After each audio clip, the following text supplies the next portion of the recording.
अस्सलाम वालेकुम स्टूडेंट्स। हमारा जो टेंस का सेशन चल रहा है उसमें हमने फ्यूचर टेंस स्टार्ट किया हुआ है। तो आज हम फ्यूचर कंटिन्यूअस टेंस करेंगे जिसे उर्दू में फेले मुस्तकबिल जारी कहा जाता है। इसकी पहचान उर्दू के सेंटेंसेस के आखिर में रहा होगा, रही होगी, रहे होंगे आता है। इसके एक्टिवाइज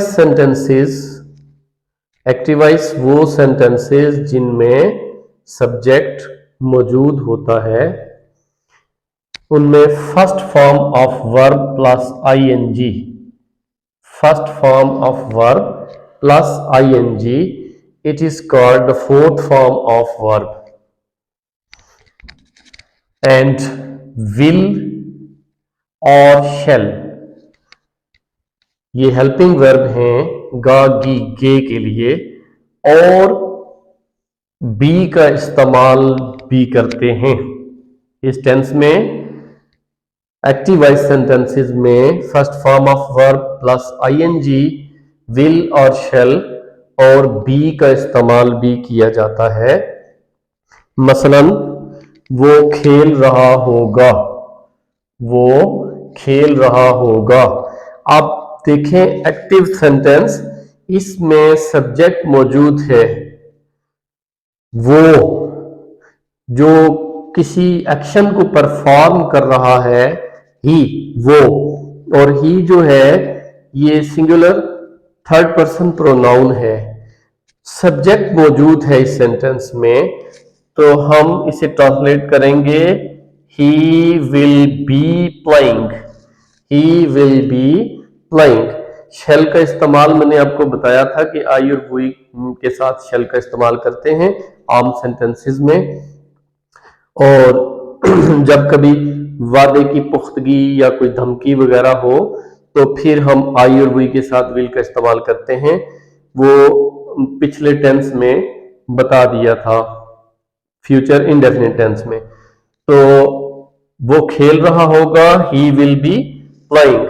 हामिद किताब खरीद रहा होगा, Hamid will be buying a book, Hamid will be buying, Hamid खरीद रहा होगा, क्या खरीद रहा होगा, अ बुक, एक किताब। हामिद किताब खरीद रहा होगा, Hamid will be buying a book. इसके नेगेटिव सेंटेंसेस में विल या शेल और बी के दरमियान नॉट लगाते हैं। विल या शेल जो भी सेंटेंस में आएगा उसके और बी के दरमियान, बी सारे सेंटेंसेस में आएगा एक्टिवाइज के, पैसिव में भी आएगा। अभी आपको बताते हैं पैसिव भी, इसका पार्ट जब करेंगे तो बताएंगे कि बी और उसके साथ क्या होगा तो वो पैसिव बनेगा। बहरहाल अभी हम इसका एक्टिवाइज पार्ट कर रहे हैं, तो इसके नेगेटिव सेंटेंसेस में शेल या विल और बी के दरमियान नॉट लगाते हैं। मिसाल के तौर पर वो खेल नहीं रहा होगा, he will not B playing, he will not B playing, वो खेल नहीं रहा होगा। तुम जा नहीं रहे होगे, you will not be going. उसके बाद इंट्रोगेटिव सेंटेंसेस में, सिंपल इंट्रोगेटिव सेंटेंसेस में शेल या विल को शुरू में लिखा जाता है। ये जो हेल्पिंग वर्ब शेल और विल है, इनमें से जो भी आएगा उसे शुरू में लिखेंगे।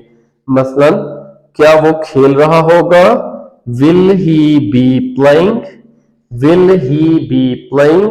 अब देखें बी को हमने वर्ब के साथ साथ लिया हुआ है। विल ही बी प्लेइंग, क्या वो खेल रहा होगा। और उसके बाद जब सवालिया लफ्ज हो सेंटेंसेस में, तो फिर हम सबसे पहले उस क्वेश्चन वर्ड को ट्रांसलेट करते हैं।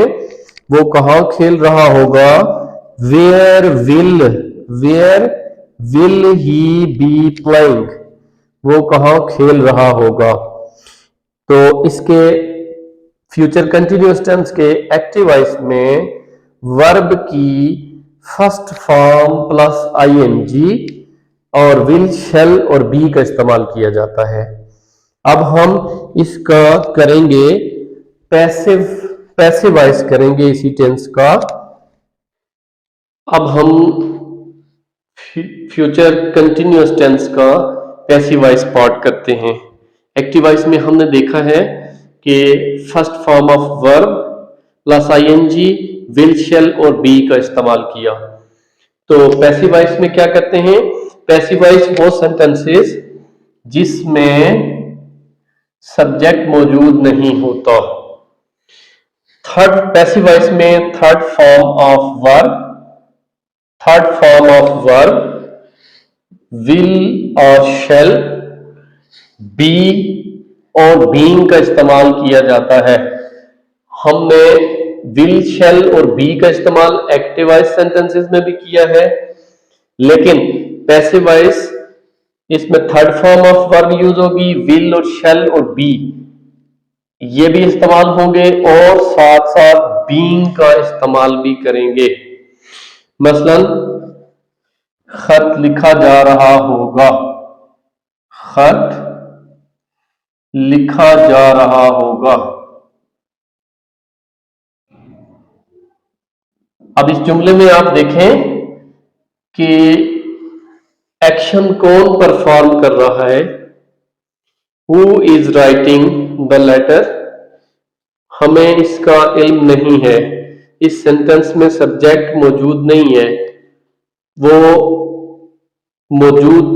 वो सब्जेक्ट नहीं मौजूद जो कि ये लिखने का अमल कर रहा है, बल्कि खत जिस पर कोई अमल वाक़या हो रहा है वहीं से हमारा जुमला शुरू हो रहा है। तो इसको कैसे ट्रांसलेट करेंगे? द लेटर विल बी और फिर साथ बीइंग का इस्तेमाल करेंगे, being written. The letter will be being written. खत लिखा जा रहा होगा,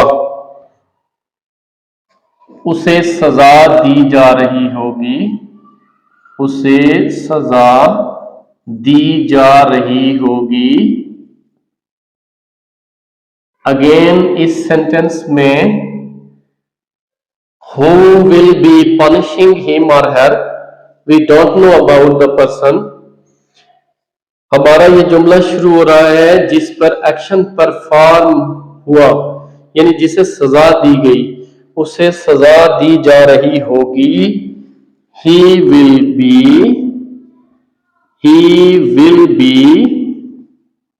being punished, he will be being punished, उसे सजा दी जा रही होगी। फ्यूचर कंटिन्यूअस टेंस के पैसिव सेंटेंसेस में third form of verb will और शैल, बी और बीइंग का इस्तेमाल किया जाता है। खत लिखा जा रहा होगा, the letter will be being written, उसे सजा दी जा रही होगी, he will be being punished, we will be being invited, you will be being taught. अब इसके नेगेटिव सेंटेंस को देखते हैं। नेगेटिव सेंटेंस कैसे बनाते हैं जी? नेगेटिव में क्या करते हैं? नेगेटिव वो सेंटेंसेस जिसमें नहीं कहा जाता है, नहीं का इस्तेमाल किया जाता है। नेगेटिव में विल या शैल और बी के दरमियान नॉट लगाते हैं। बी के दरमियान क्या करते हैं? नॉट लगाते हैं। शैल या विल और बी के दरमियान नॉट लगाते हैं। मसलन I shall not be called, I shall not be being called, मुझे बुलाया नहीं जा रहा होगा, मुझे बुलाया नहीं जा रहा होगा। तो हमने नॉट का इस्तेमाल कहाँ किया? शैल और बी के दरमियान हमने नॉट का इस्तेमाल किया।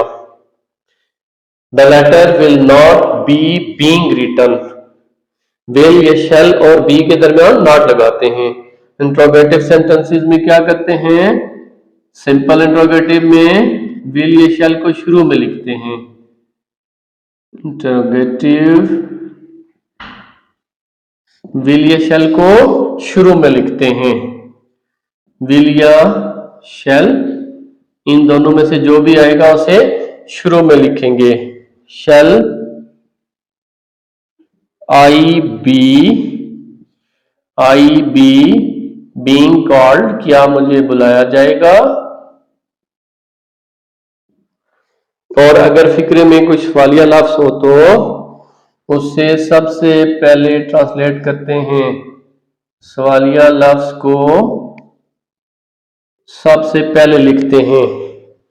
जैसे why will he be punished, being punished. Why will he be being punished, उसे क्यों सजा दी जा रही होगी।